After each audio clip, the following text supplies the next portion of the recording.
Muhammad, Muhammad, Muhammadur Rasulullah. Assalamu alaikum wa rahmatullahi wa barakatuhu.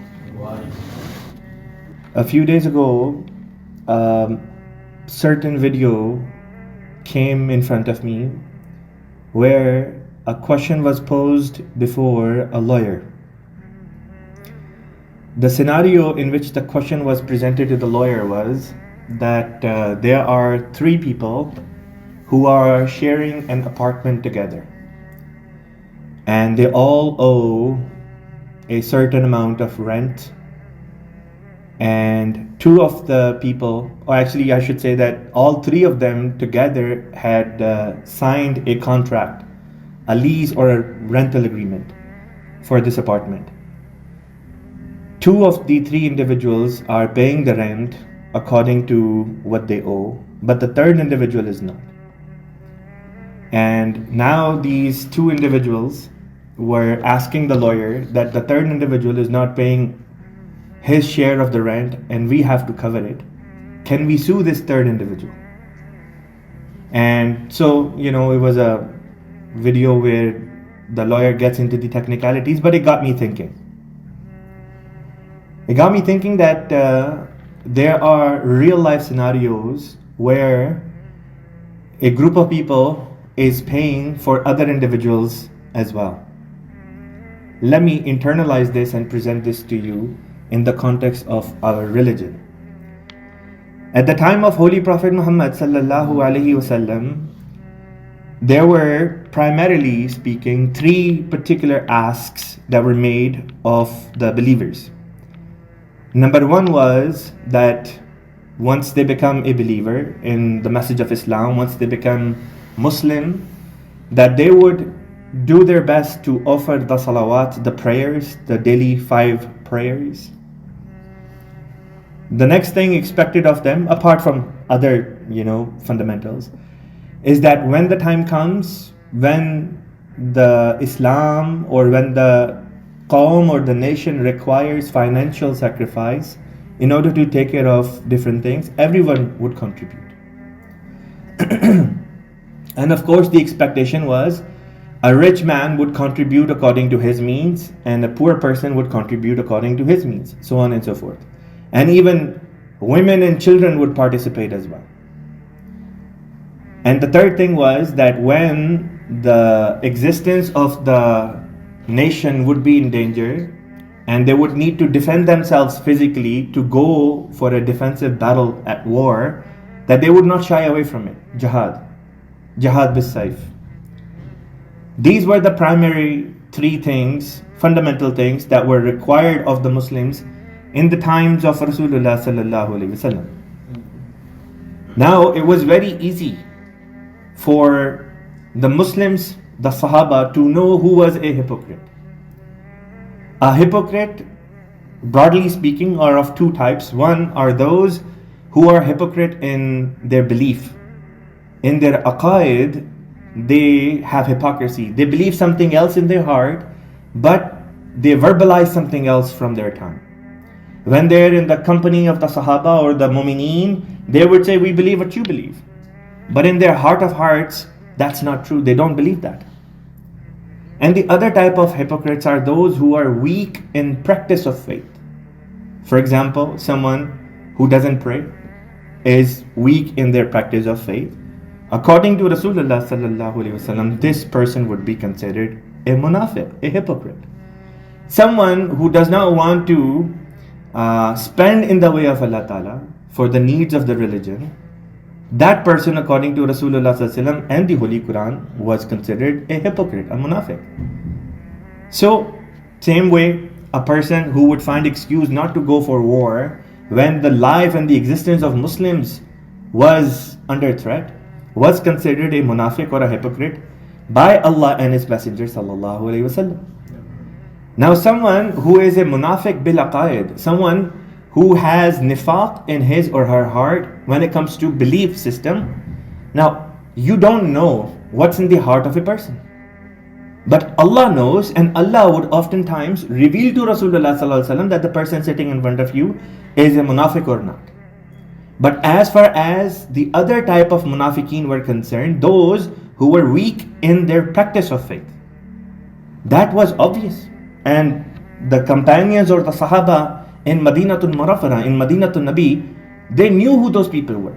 Because whenever there was a time to spend in the way of Allah Ta'ala, they would not do so.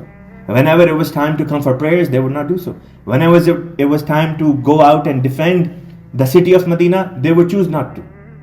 So by their own practice or lack thereof, their actions would let the believers know XYZ was a munafiq. Now, having that preamble presented before you, here is a situation in front of us. We have, alhamdulillah, summa alhamdulillah, an amazing jama'ah, an amazing community which was started in the name of Allah, the Ahmadiyya Muslim Jama'at in Islam. It was started by no ordinary man. It was started by the person who claimed that he is the fulfillment of the prophecies of Allah Almighty and that of Muhammad Rasulullah sallallahu alaihi wasallam, claiming to be Imam Mahdi for the latter days and the Messiah for the latter days. So when this Jama'at was established, the purpose was that this Jama'ah and the members of this Jama'ah will go out in the world and preach the message of Islam to everyone. Why? What was the need? So that everyone ultimately believes in Allah subhanahu wa ta'ala and in His Messenger, Holy Prophet Muhammad sallallahu alaihi wasallam. This was the need for the Messiah to come, for the Mahdi to come. And how was this going to be accomplished? By establishing a Jama'at which would go out and do all these things that Islam teaches. To take care of the widows and the orphans, to build hospitals where free or cheap healthcare of good quality but for less amount of money is offered. Free educational system be established so that everyone is educated, like our beloved Master, Holy Prophet Muhammad sallallahu alaihi wasallam said. Similarly, Mukhtalif A'imma needed to be prepared, scholars needed to be prepared so that they could go to these universities, study, become Imams or Murabbiyan as we say in our Jama'at, which required that universities be established. There are more than 15 Jamiatul Ahmadiyya all across the globe. Hundreds of schools, scores of hospitals. All these operations require money to run. Then alhamdulillah, Jamaat Ahmadiyya in Islam has more than 18,000 mosques across the globe. Again, that also requires money to operate. Now, I go back to that same example that I shared of 3 individuals sharing that apartment. 2 of the individuals are willing to pay their fair share, the third one is not. Who is in the wrong? Because we have same examples here in our Jama'ah, where people who make good amount of money, alhamdulillah, Allah Ta'ala is blessing them, we believe Allah is blessing them because they have accepted the Mahdi, the Messiah of this day and age. And then when Allah Ta'ala blesses them, they close their fist. They close their hand, they make it a fist, and they don't spend in the way of Allah Ta'ala. And when I or someone else in the Jama'ah approaches them, they say, well, we will pay what we want to pay. And believe you me, they don't even pay that. But did that affect the operations of this Jama'at? Absolutely not. Jama'at is still increasing. Every single day, alhamdulillah, thumma alhamdulillah, we are increasing. But those very people who like to be called Ahmadi Muslims, but are not willing to partake in these financial sacrifices, are leaving themselves and their children out of these blessings that Allah is showering upon those who are willing to make these financial sacrifices. And in what for? All the wealth that we gather in this life will remain here. Rasulullah sallallahu alayhi wasallam once mentioned, the wealth that you have will remain here. It's not yours. It will not go with you in the afterlife. It belongs to your heirs. It belongs to your waratha. So what wealth do we take with us? The one which we spend in the way of Allah Ta'ala.